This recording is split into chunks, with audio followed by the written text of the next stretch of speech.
L'Usinese travolge l'Osterese nel finale e diventa l'antagonista principale del Porto Torres, nella corsa al titolo del girone D del campionato regionale juniores.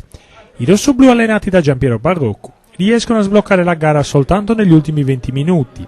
Per i canarini di Giuseppe Solinas il rammarico per aver giocato la difficile trasferta senza il portiere titolare.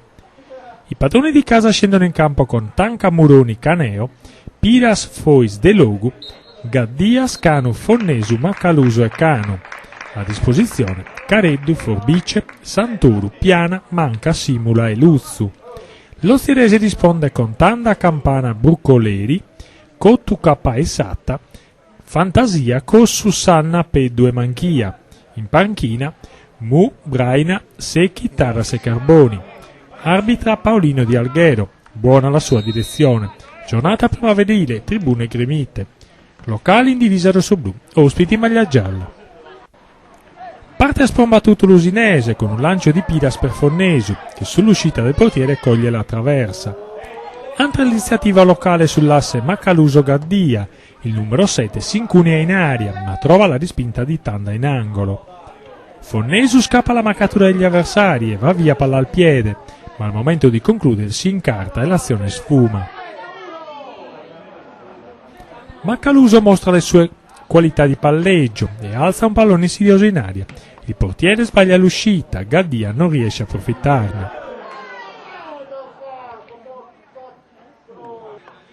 L'Osterese non sta a guardare, Fantasia esalta i riflessi di Tanca da posizione defilata. Ancora il numero 7 di casa in evidenza sulla sinistra, il cross non viene finalizzato al meglio. Sul filo del fuorigioco l'Usinese ha un'occasione d'oro per portarsi in vantaggio. La conclusione di Scanu si spegne incredibilmente sul fondo. Prima della pausa è Fonnesu a mettere in mezzo per Gaddia, che stacca bene ma non inquadra la porta.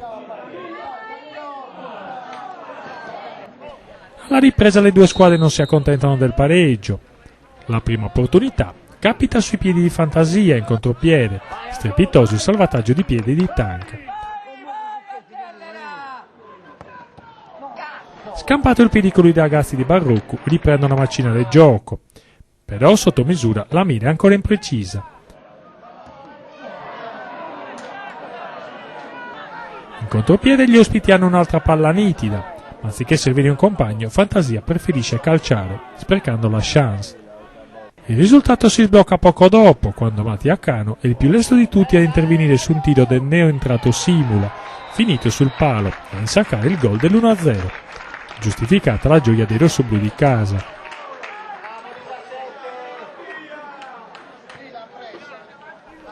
Il raddoppio nasce da un calcio piazzato battuto da Fois e deviato di testa da Fonnesu. Partita ormai chiusa per la squadra del presidente De Rosas.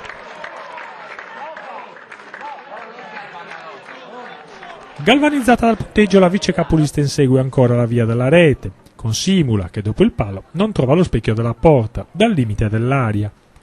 Prima del triplice fischio finale arriva anche il 3-0 firmato da Forbice, che sorprende il portiere con un sinistro a giro. Scoppia la festa in casa rossoblù, per l'Osterese un passivo pesante, che non rovina quanto di buono mostrato nel girone d'andata.